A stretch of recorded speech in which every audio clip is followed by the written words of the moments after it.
Hello, and welcome to English Avenue Podcast.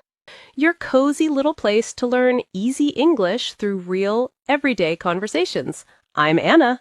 And I'm Jake. And today we're talking about something very small, but somehow very powerful. And also a little scary. Yes, tiny conversations, big fear, very unfair. Very unfair. Because today we're talking about small talk. Ah, yes, those little conversations you have with a neighbor, a colleague, someone in a lift, someone in a shop, or that one person standing next to you in total silence. The dangerous silence. Yes, the silence where suddenly your brain forgets every word you have ever learned. Exactly. You know English. You really do. But in that moment, your mind says, sorry, closed today. Yes, closed today is very real. And the funny thing is, small talk looks so easy when other people do it. It really does. You see two people talking about the weather, a dog, a coffee, the traffic, and it looks so natural. But when it is your turn, suddenly saying, nice day today, feels like a public performance. Yes, and I think that is why this topic matters so much, because small talk is not just small. No, it is often the beginning of connection. It can make a place feel warmer. It can make you feel more confident. And honestly, it can make daily life feel easier. Also, let's be honest, it can save you from standing in a lift like a decorative plant. Yes, a very polite decorative plant. Very polite. Let me ask you something, Jake. Do you think people are more afraid of making grammar mistakes or of feeling awkward? Awkward. Definitely awkward. Same. Because grammar mistakes are one thing, but awkward silence? That stays in the soul for a while. That is true. But that is exactly why we wanted to do this episode, because small talk is a skill. Yes, it is not magic. You do not need a perfect personality. You do not need a perfect accent. And you definitely do not need perfect English. You just need a few simple ways to begin, a few ways to keep the conversation moving, and a calmer way to think about it. That is such a good point, a calmer way to think about it. Because once your mind relaxes, your words usually come more easily. Usually, not always. We are still human. A very important reminder. So in this episode, we're going to talk about why small talk feels awkward, how to start it, how to keep it going, what to do when things get weird, and how to end a conversation politely. And we'll keep it simple, natural, and very real. And before we go deeper, don't forget to subscribe, like, and share this episode with someone who might need it too. And this is a B1 level episode, so relax. You do not need to understand every single word. Just listen, enjoy the conversation, and let your English grow naturally. And later in the episode, we'll have our word tour too, where we go back through some powerful words, idioms, and phrasal verbs from today's discussion in a simple, clear way. So stay with us for that. And before we begin, one quick question for everyone listening. When was the last time you wanted to say something simple? But your brain suddenly gave you nothing. Yes, that moment. If you know that feeling, this episode is for you. So maybe this is the first real question. Why does something so small create so much pressure? Yes, because the strange thing is, small talk is usually simple, but the feeling around it is not. I think part of the problem is that it happens in real time. There is no pause, no time to prepare. It is just you, another person, and that little moment. Exactly. And when a moment is simple, people often think they should be naturally good at it. Yes, and then if they feel awkward, they judge themselves very quickly. So now it's not just a conversation, it's pressure, self-consciousness, and silence all together. And silence can feel much bigger than it really is. Especially in English, because then you are not only thinking, what should I say? You're also thinking, can I say it correctly? Will I sound strange? What if I freeze? Yes, and once all those thoughts arrive at the same time, the moment starts feeling much heavier than it should. which is why I think many people struggle with small talk for the wrong reason. What do you mean? I mean, they think the problem is, I'm bad at conversation. Ah, When actually, very often, the problem is just tension. Too much tension for a very small moment. yes, that feels true. Because if you remove a little of the pressure, the words usually come much more easily. And that is where this idea matters so much. Being at ease. Yes, at ease means relaxed and comfortable, not fighting the moment, not trying to be impressive, just being there. I love that, actually, because small talk gets easier the moment you stop treating it like a test. Yes, nobody is standing there with a notebook giving you a grade for saying, nice weather. Thank goodness. And honestly, the goal is not to sound brilliant No, the goal is to make the moment feel easier. for yourself and for the other person too. Exactly. Sometimes the best small talk is just what puts someone at ease. Yes, if you put someone at ease, you help them feel less nervous, less awkward, more comfortable. And that is such a beautiful skill. It really is, because people remember that feeling. They remember the person who made the moment lighter. Not louder, not smarter, just lighter. That is lovely. Write that down. That was one of your good lines. One of them? That hurts. I said one of them. Be grateful. Fair enough. But really, I think that is the heart of this point.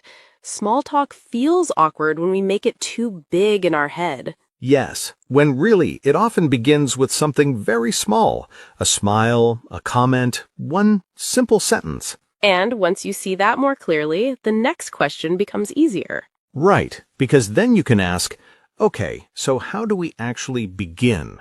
I think the easiest answer is this. Start with what is already there. The weather, the place, the situation, the long line, the hot day, the dog with better hair than all of us. Yes, that dog always exists. And I like this because it takes the pressure off. You do not need to invent a genius opening line. You just notice something simple. And also, the way you say it matters. People feel more open when you seem approachable. Yes, approachable means easy to talk to, friendly, not cold, not closed off. It can be your smile, your tone, your eye contact. Even your first sentence can feel approachable. Right. There is a big difference between, it is busy here today, isn't it? And sounding like an angry weather report. Very true. And once the moment feels light enough, you can strike up a conversation. Yes, if you strike up a conversation, you start talking in a friendly, natural way. Not in a big, complicated way. No, please do not walk up to someone at the supermarket and say, I feel destiny has brought us to the bread section. Please don't. That would be memorable, but not helpful. So a simple opener can be enough. It's really hot today. This line is so long. That cake looks amazing. Your dog is beautiful. Yes, and the magic is not in being perfect. The magic is in sounding human. I love that, because people are not waiting for perfection. They are waiting for warmth. Or at least normality. Honestly, yes. Small talk works best when it feels ordinary. So if someone listening is thinking, but my English is simple, that is okay. Simple is often better. Much better. Because the point is not to impress, it is to connect. Okay, so let's say the conversation has started. Right. Nobody ran away. Good sign. Excellent sign. Then the next question is, how do you keep it alive without making it weird? And I think the answer is be curious and listen carefully. Yes, because good small talk is not only about starting, it is about responding. Exactly. If the other person gives you something small, use it. Like if they say, oh, I went to a bookstore this weekend. Then you can ask, oh, really? What kind of books do you like? That makes the conversation more engaging. Yes. Engaging means interesting and enjoyable. Someone who is engaging makes the conversation feel alive. And that usually happens when you do one very simple thing. You follow up on what the other person said. Exactly. If you follow up on something, you ask more about it. You do not just let it die there. So instead of jumping to a completely new topic, you stay with what they gave you. Like catching the ball and throwing it back. Yes, that's a lovely way to explain it. And thankfully, this kind of catch does not require any actual sporting skill. Which makes it perfect for both of us. But really, that is why some conversations feel easy. Not because one person is amazing, but because both people are doing this little game well. Listening, then giving something back. And it does not have to be a huge follow-up either. Just one more question, one more little step.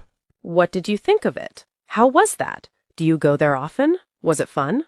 Small questions, big difference. Yes, and when you do that well, people feel heard. Which is one of the nicest feelings in conversation. It really is, because once someone feels heard, the whole talk becomes easier. And I think that brings us to a really useful part of small talk. Yes, the kind of questions we ask. Because sometimes a conversation does not end because people are rude. It ends because the question was too small. Exactly. A question can sound perfectly fine, but still give the other person nowhere to go. Yes, sweet little conversation killers. Exactly. For example, did you have a good weekend? And the other person says, yes. And then both people are just standing there, holding the broken conversation. Yes, it falls to the floor immediately. That is why open questions work better. Questions with what, how, why, or which give people more space. And to ask those well, it helps to be observant. Yes, observant means good at noticing things. Feelings, details, little clues. Like if someone says, I went to a new cafe. An observant person does not stop at cafe. They hear a chance to ask, oh, what was it like? Exactly. And the other important quality is being genuine. Yes, genuine means real and sincere, not fake, not asking just because you think you should. People can feel the difference. They really can. A genuine question feels warm. A fake one feels like homework. Hello, human. Please give more details so I can continue my exercise. Terrible energy. Very terrible. So the secret is not only ask open questions, It is ask open questions with real curiosity. because that is what makes the conversation breathe. And once you stop trying to control every second of the talk, something else becomes easier too. Handling the awkward moments. Ah, yes. Real life. Real life indeed. Because sometimes small talk is lovely, and sometimes it becomes strange for no clear reason. Yes. Like when you smile and say, that sounds exciting, and the other person says, it really isn't. Yes, and suddenly you do not know whether to laugh, apologize, or quietly disappear. Exactly. And your brain starts looking for the emergency exit. And that is why the most important thing here is do not panic. Right. A weird moment is not the end of the world. Sometimes people just need a little time to warm up to each other. Yes. If you warm up to someone, you slowly become more comfortable with them. So maybe the first minute feels awkward, but the third minute feels easier. Or maybe the person is just a little strange. Also possible. Very possible. Very. But that is why you stay light. Smile, breathe, answer simply. Keep moving. You do not need to rescue every awkward moment. No, some moments are allowed to be awkward. That is such a freeing truth. It really is. Because once people stop fearing awkwardness so much, they become braver. And bravery matters more than smoothness, honestly. Much more. A slightly awkward human is still better than a perfect robot. Always. And actually, that leads us to another moment that makes a lot of English learners nervous. Yes, the moment when someone says a word you do not understand. Exactly. And this part matters so much because this is where many people panic. They really do. One unfamiliar word appears. And suddenly it feels like half the conversation disappears. Yes, because now your brain is trying to do two things at once. Stay in the conversation. And guess what that word meant. And that is where you have a choice. Pretend or ask? Ask. Always ask. Because asking is not weakness, it is communication. And honestly, most people do not mind at all. Yes, usually they're happy to explain. You can say, sorry, what does that mean? Or, sorry, what do you mean by that word? And doing that actually makes you sound more articulate, not less. Yes, articulate means able to express yourself clearly and well. So an articulate speaker is not someone who knows every word. No, it is someone who knows how to keep the conversation clear. Which is much better than just standing there like a polite scarecrow. Yes, no scarecrow energy. So if you do not understand, ask. Because that keeps the conversation alive. And it shows that you really want to understand the other person. And now, the part many people forget. The ending. Yes, because starting is one skill, but ending well is another one. Yeah, some people don't know how to leave, so they just stand there smiling longer and longer until the moment becomes strange. That long goodbye face. Exactly. But polite exit phrases help a lot. Things like, well, it was lovely talking to you, but I should get going. Or, I don't want to take up too much of your time, but it was really nice talking with you. That feels warm and respectful. Yes, and sometimes if the conversation went especially well, you can feel that you really hit it off. Exactly. If two people hit it off, they connect very quickly and naturally. And that is such a lovely feeling. It is. But even then, it is still good to end clearly and kindly. Because a good ending leaves a good feeling. And saves both people from becoming trapped in the parking lot for 27 minutes. Very important social skill. Extremely important. So maybe that is the final message of today's episode. Small talk does not need to be perfect. It just needs warmth, A little courage, real curiosity. and kind timing. Yes, start simply, listen carefully, ask openly, stay human, end politely. And little by little, those small talks stop feeling small. They start feeling like the beginning of real connection.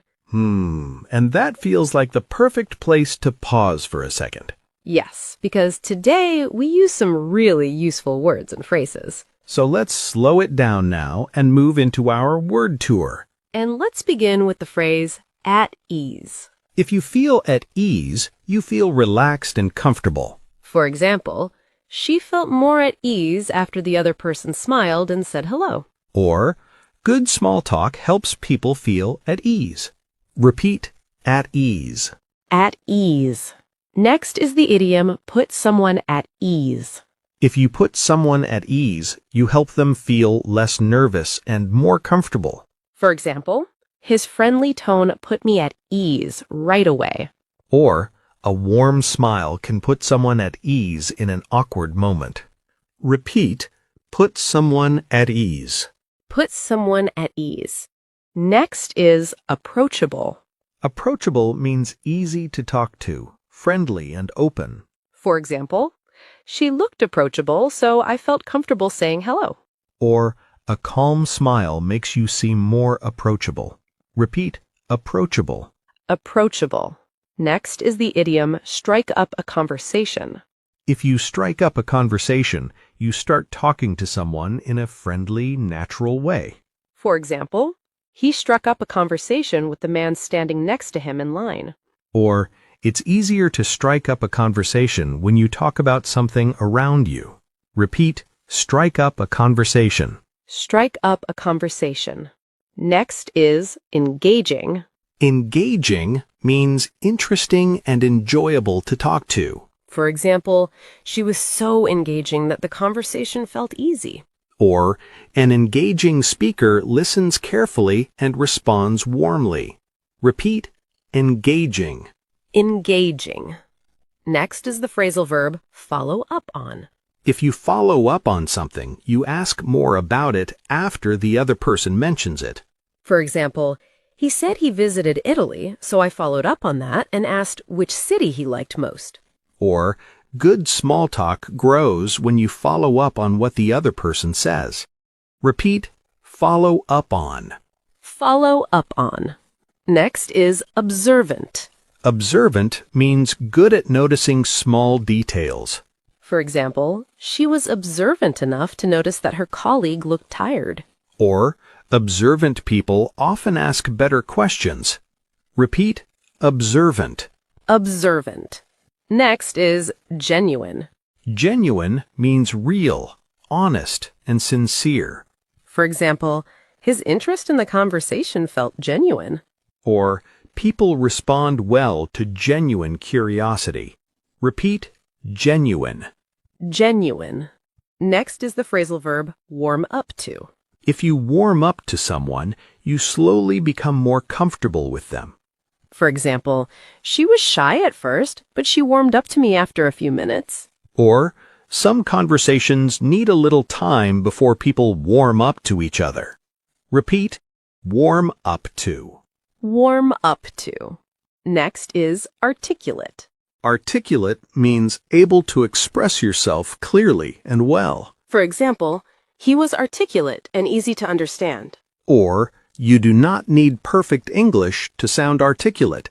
You just need clear, simple words. Repeat, articulate. Articulate. And our last one is the idiom hit it off. If two people hit it off, they connect quickly and easily. For example, we hit it off right away and talked for 20 minutes. Or, sometimes one small conversation is enough to help two people hit it off. Repeat, hit it off. Hit it off. Ah, those were some really useful words and phrases. They really were, and I think they all show something important about small talk. Yes, small talk is not really about being perfect. It is about being warm, Being curious. being present. Being brave enough to begin. Because a simple conversation can do more than people think. It can make someone feel comfortable. It can make a moment feel lighter. And sometimes it can become the beginning of real connection. So if small talk has always felt awkward for you, that is okay. Yes, you do not need to be amazing at it right away. Just start small. Stay friendly. Keep listening. And let yourself grow more natural with time. And if this episode helped you, don't forget to subscribe, like, and share it with someone who might enjoy it too. Take care of your English. And take care of your heart. This is Anna. And this is Jake. And you've been listening to the English Leap podcast. Bye. Your progress doesn't end here. To continue advancing your English skills, click on the next video or explore the additional videos we've thoughtfully selected for you.